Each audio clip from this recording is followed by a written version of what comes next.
Hey guys, Scripture here with another video, and it has been a while since I talked about Rian Johnson, and I've been reminded in the effervescent confines of the social media world about just some of the things that Rian Johnson went on about after his disaster of The Last Jedi was released. And so I just wanted to look at this. There's two separate things. One of them is Rian Johnson defends his Luke Skywalker character to a critical fan. Oh, and this is funny because Rian Johnson does like to engage with people on Twitter. I will give him that. He will engage. Whether he engages gracefully or not is up for debate, but he does engage. Rian Johnson has responded to a Twitter user who suggested that the director had ruined Luke Skywalker as a character with The Last Jedi, writer and director stating the argument disrespects the character of Luke. So I'm not going to go through all this. Next time anyone says you only hate The Last Jedi because insert storm in here, feel free to share this with them. I don't even care if you give me credit. I want Disney and The Last Jedi sycophants to understand. I'm not reading this whole stinking thing. This guy did a big diatribe of why Luke sucks in The Last Jedi. And then this guy says, this is the best written explanation I've seen of how Rian Johnson completely destroys the character of Luke Skywalker and almost derailed the franchise. Thank goodness for Bad Robot coming in and cleaning up Johnson's mess. Hashtag, whoa, cleaning up his mess. Now, first of all, that should never have happened. They should have had a plan. And people say, well, George Lucas didn't have a plan either. And that's true, but it succeeded. And two, they didn't even have like a basic premise plan, right? Back and forth, like I've mentioned before, Daisy Ridley didn't even know she was going to be a Palpatine until halfway through shooting The Rise of... They were still making those huge decisions. So we're not talking about like small things here. We're talking about like massive plot points had not been dealt with even even prior to starting filming of the third movie in the trilogy, right? Let alone having at least the basic premise of where you wanted to take the story dealt with before principal photography of The Force Awakens. So it's a disaster, but no, sorry, buddy. Rise of Skywalker doesn't clean up anything because it's arguably worse than The Last Jedi, although I still mark The Last Jedi worse because The Last Jedi is the foundational destruction, like the biggest reason for the destruction, although The Force Awakens also sucks. Like, they all suck. Okay, Rian Johnson. Gil, I understand that point of view, but I completely disagree with it. In fact, I think it disrespects the character of Luke by treating him not as a true mythic hero, overcoming recurring wounds and flaws, but as a video game character who has achieved a binary permanent power-up. And this is it. This is why Rian Johnson had no business anywhere near Star Wars. So in his mind, he has to keep overcoming recurring wounds and flaws. As in the same things that he's already overcome, he has to overcome again. That's not how you write a hero. That's not how you write, as he puts it, a true mythic hero. In his mind, the only way to write Luke Skywalker and make him interesting is to basically have him fall all the way back down to his worst possible self, right? He never was like this, even when he wasn't a Jedi, even when he was just Luke on Tatooine. He was never just this bitter person and non-optimistic person. He was always looking to the sunset. He was always looking for something better and brighter and was optimistic. So totally taking that away from him and bringing him even lower than he's ever been doesn't make any sense. And he did that because he can't write. Luke Skywalker doesn't have to be a video game character that's permanently powered up.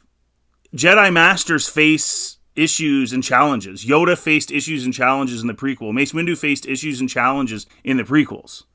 So this idea that you had to bring him down to literally garbage to write an interesting character is, of course, nonsense. He could have had huge issues. Even just dealing with Ben would have been a huge issue. He didn't have to think about killing him, but still dealing with him and what was going on with him in the dark side and stuff is a challenge that a Jedi Master would face, correct? Like, just like Obi-Wan with Anakin, correct? Like, see, he's just making things up. And in my sequels, Reimagined, if you ever check them out, Luke actually legitimately is actively seeking out Ben. That's his challenge. And he's trying to find him so he can speak to him and try to reach him. And he fails to do that. And that's a challenge for him. He's still optimistic about the Jedi, and he still believes there's something to fight for, and he fights for it. But he isn't a binary permanent power-upped guy. He still has failures in My Sequels Reimagined. as a Jedi Master. So the whole thing is ridiculous. This is just so funny because Rian Johnson's so out of touch. I thought the second part of this video was even funnier, actually, because this is the one where he says, Rian Johnson defends the use of comedy in Star Wars The Last Jedi. I don't know if they've seen Return of the Jedi. So he's actually comparing the comedy in Return of the Jedi. Like when Han says he's going to go do something or whatever to deal with taking the shield down, and then Leia's like, oh, make sure you're quiet. And he looks at them and goes, it's me, and smiles. Like, in his mind, he thinks he knows how to be quiet, but it's funny because he can't be quiet. We've seen so much of him, being loud and causing commotions and doing all those things. That's what makes it funny. Comparing that to Luke throwing a lightsaber over his shoulder after not seeing it for 20 years, or 30 years, that's not comedy. That's just dumb. That's just crappy story writing. The comedy in The Last Jedi is actually awful. And I'm not very good at writing comedy. Even I, can see how bad it is. But that's the only thing I'll give The Rise of Skywalker is there was some good banter. There was some good stuff with Poe and 3PO. The first scene where you see Poe and Rey and Finn together, there's some good humor there. There's Star Wars-y humor in The Rise of Skywalker. The humor in The Last Jedi isn't even really humor. It's just dumb. Since its release in 2017, the 8th installment of the so-called Skywalker saga has caused much division among Star Wars fans, with many original trilogy purists passionately criticizing it. I disagree. It wasn't just original trilogy purists. A lot of people that came out of The Force Awakens optimistic also hate The Last Jedi. Most people hate The Last Jedi. It is not the division's probably 80-20, right, between fans of hate and like. So it's not like a 50-50 thing. Johnson, who took over the reins of the franchise after J.J. Abrams' Force Awakens, has repeatedly defended his film over the past few years and has done so again in a new interview. Well, of course, when you have nothing to brag about, you just defend, right? You have nothing to say that was really great, so you just on defense. While speaking to GQ, the Glass Onion director discussed one particular scene in which Poe Dameron playfully toys with General Hux over the intercom in what is ostensibly a serious moment. The comedic scene didn't sit well with diehard fans. Johnson described it as essentially Star Wars. Okay, so that's when he was like General Hugs and like all that stuff.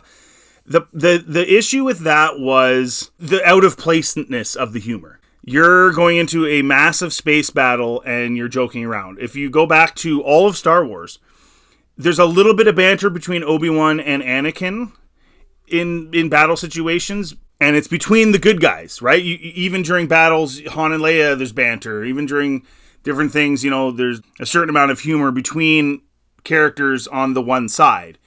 Where it made it off-putting was where it involved the general from the Empire. And then you're like, wait, like what? Like you're in a battle with these guys and you're like about to attack their ship and you're joking around. And the jokes weren't really that funny, like General Hugs. I don't know, it just wasn't funny. It was just kind of off-putting, especially at the beginning of the movie, right? You're anticipating this big epic battle, and then it was awkward. And all the humor in The Last Jedi was awkward, right? The one thing I thought that was kind of funny was some of the stuff on Octu. I didn't mind the rock hitting the cart on the fish people, right? That was kind of funny. I didn't mind Chewie eating the porg. I thought that was funny, and that fit because Chewie's, always thinking with his stomach, blah, blah, blah, blah, blah. That kind of worked. But everything else wasn't funny. Like, there was nothing funny about Rose and Finn's interactions that were supposed to be funny. They were dumb. And, there was nothing funny about it. The little bit of humor that was in The Last Jedi was off-putting. And I think he actually thought people were going to laugh when Luke threw the lightsaber behind him. That wasn't funny at all. That was where... that was the beginning of the end of the movie. I don't know if Ryan realized that. He literally ruined the movie with the first scene with the humor that was off-putting with Hux, and then ruined it with the second scene with Rey and Luke. Like literally you're 10 minutes in and you're going, what am I watching? Anyways, guys, this guy, all he'll do is defend. I was so young when I watched Empire Strikes Back. It had this deep, profound impact on me because it was terrifying, because I was just young enough to not experience it as watching a Star Wars movie, but to have it feel like too real. And he argues that the original trilogy itself had some similar comedic moments, saying anyone who thinks that slightly goofy humor does not have a place in the Star Wars universe, I don't know if they've seen Return of the Jedi. And again, it's not the same, Ryan. Even the first movie, they're in the heart of the Death Star and they're trying to do this desperate gambit to get out of their lives and save the princess. where they're pretending that Chewbacca is their prisoner. The little Imperial droid comes up, Chewbacca roars at it, and the droid, like a scared dog, goes screeching at the wheels away. How is that comparable to general hugs and hello and like making a prank call? He added the slightly self-aware element of gleeful humor is something that is a part of the parcel of Star Wars. It's not the whole thing. And again, he's not wrong. That is true. He just, again, he doesn't understand Star Wars. I don't know why he was selected to do a Star Wars movie any more than I don't understand why Leslie Headland's doing a Star Wars show. I don't understand how most of these people are doing Star Wars. I mean, Obaid Chinoy, I mean, a documentary filmmaker that, like, the selections reek of just, this is my buddy, put them in, not this person is really good at this, let's put them in. And there were lots of choices they could have made. But at the end of the day, this falls on KK. She approved it. She allowed it. She must have thought it was funny. Nobody else did. Let me know in the comment section what you think, guys. Is it just funny or depressing listening to Rian Johnson defend this movie? What did you think of the film? Do you agree with my takes? And as usual, thanks for watching this video. If you like it, please like and subscribe. Always helps the channel. And check out anything else on my channel. Have yourselves a really good day.